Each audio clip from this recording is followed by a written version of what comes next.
welcome to On the Cutting Mat Studio. My name is Dee, and today I wanted to share with you my top 5 picks of my own patterns for the festive season. So I will put pictures of each of these patterns on the screen. Coming in at number 5 is the pink delight dress. I originally made this dress out of a lovely pink linen, but I do think you could pick either a black linen or some kind of blend that has a little sparkle maybe to make it a little more festive. You can see on the screen the dress I'm talking about. It has these cute bows, which I think if you were to pick black linen, you could maybe make the bows out of some kind of velvet ribbon or some kind of sparkly material to zhuzh it up a little bit. So that is number 5. Number 4 is the passion fruit tart dress or top, but in this case I want to go for the dress. I think it would look great in some kind of cotton with printed sparkles, or one of those printed star fabrics, or even sequin materials.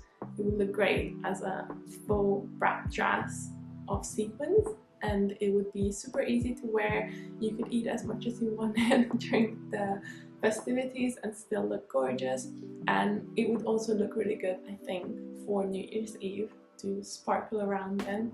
Number 3 is the raspberry cream dress. This is the only stretchy pattern on my list, but I think it would look amazing in some kind of lurex material, for example. Lurex is a 4-way stretch fabric that has amazing glitter, so you could just shine all night. I think it would be perfect. You could also make it out of a stretch velvet, green velvet for example, or red for the parties this holiday season. I think it would look amazing. Number 2 is the key lime pie dress. I'll show you a picture as well, but I do have it on hand. This one has a gorgeous flounce, so I would pick fabrics that have a nice drape. I think a lovely sparkly velvet would work amazing, or even some kind of linen fabric that has shine to it. You could also make it without the flounce and just have the fitted bodice and the circle skirt, which would look just amazing. I can see that in some kind of velvet fabric. Throughout this video I'll show you the patterns that I think are my top 5 for the festive season. Coming up on number 1, but before we do it, I just want to say there's so many amazing patterns out there, so even if you're not picking one of mine, I hope this video helps to inspire you for the festive season. So my number 1 pick is the cookies and cream dress. I love this dress. I designed it this summer, I believe, and you guys have also been loving it. I think this would look amazing as a velvet dress. So some dark red velvet or black velvet fabric even. You could do the top stitching along the velvet as well. I don't know if that would look good or not if you did it with the machine, because the velvet might get a little squished down, but you could also hand stitch some stitches along the seams, or just leave the stitching off. You could also do that. The instruction manual has the top stitching steps separate, so you can leave them out if you don't want to do that. I've made this dress before without the top stitching and it looks great as well. Actually, today I want to show you how I make this dress in a velvet fabric. So I went shopping yesterday for some fabric. I'll insert some clips of the store. I had an incredibly hard time picking a fabric. I knew I wanted velvet, but I couldn't decide what kind. Velvet comes in a lot of different materials, like cotton velvet or polyester velvet, rayon velvet. I think anything that you can think of, velvet comes in that. It used to be made of silk back in olden days, but to keep costs down, they have started to manufacture it with other materials. My favorite is cotton velvet because I love sustainable fabrics. but actually the store I went to didn't have any. So I was looking at the rayon backed velvets, which were a lovely color, and I couldn't decide if I wanted a red one or a black one or like a burgundy one. So I was there for quite a while. The shopkeeper kept looking at me, which was a bit weird, but yeah, sorry, Mr. Shopkeeper. I ended up picking a fabric. I already cut it last night, so I only have a scrap of it.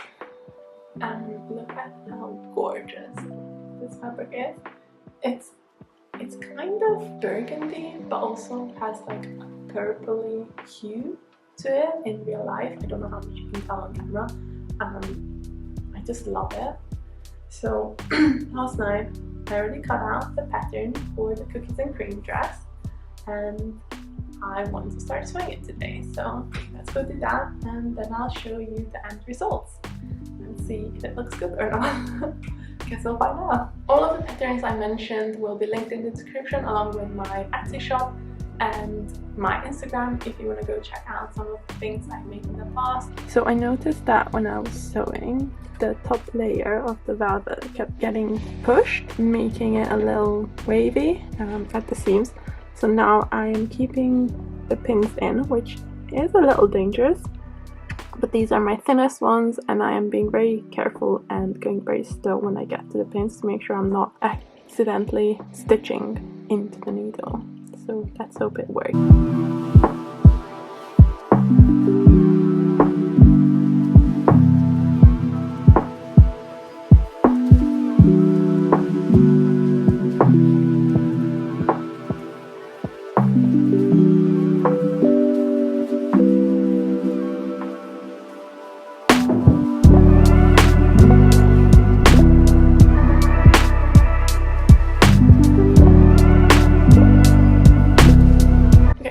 To have worked, so let's pick out the pins now. I am following the cookies and cream dress pattern that I have on my Etsy shop. So far I've basically just done everything that it said. I attached the front bodice pieces, and I've done the back. I've also finished the seam allowances on most seams. I just need to finish it on the back center seam. I actually got this, you can see it, I got this thread in Spain on holiday. It's thread for my overlocker, and I thought it was really cool pink color, and it works really well with this fabric. So far I have the back and the front pieces sewn up, and then you're supposed to finish all the seam allowances and then finish the seam allowances on the sides, and then only sew it together on one side. I think it's the right side. I will double check, even though I made the pattern, I forgot. And also attach it on the shoulders and then put in the zipper. You're also supposed to do the top stitching at some point, but I don't think I'm gonna do that for this. As I said, I don't think this velvet needs it. I'm also gonna give it a press because, as I said, somehow the seams got a little bunched. I don't know if you can tell. Yeah, you can kind of see it. I'm going to give it a press, and then I'm gonna continue sewing, and then hopefully I'll have a new dress soon, because I am going to work's Christmas party this week, so I wanted to wear this, but I guess we'll see if that is possible or not.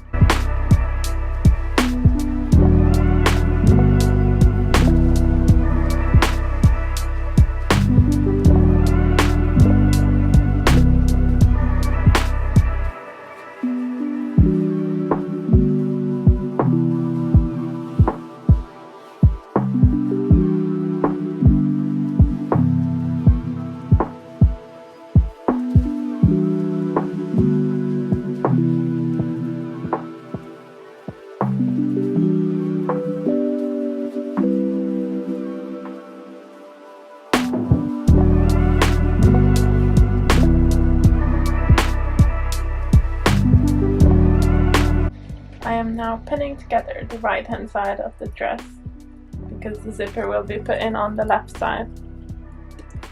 Also, by the way, this dress does have a video instruction on my YouTube channel if you're interested in how to make it.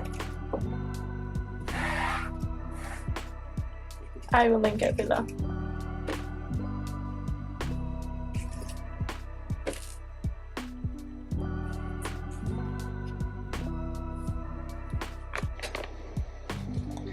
I had to rip out the zipper after I put it in because it was just bunching horribly.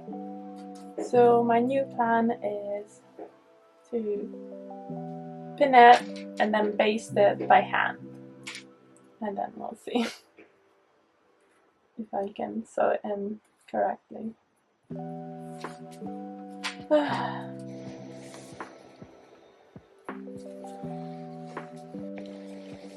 I hand basted the zipper in place, and now I get to try it on to see how it fits. Okay, I don't think you can see much, but I've hand basted the zipper, which is why it's not lying so nicely. I think I need to maybe take it in like half a centimeter on each side. I'm going to finish the zipper, and then if I still think that it's too big, I might just take it in a little bit at the center back to pull it forward. But I don't want to commit to anything because I still need to put in the zipper properly, and that is going to be like half a centimeter. So here's the finished dress. I'll insert the clip so you can see the whole thing. Thank you for watching this video. I'll put the links to everything I talked about in the description. If you like, have a look at my YouTube channel where I have video tutorials on how to make dresses, and my Etsy shop has all of my patterns, all the ones that I mentioned and all the rest that I didn't as well. So have a lovely festive season, and I'll see you in the next video. Happy sewing!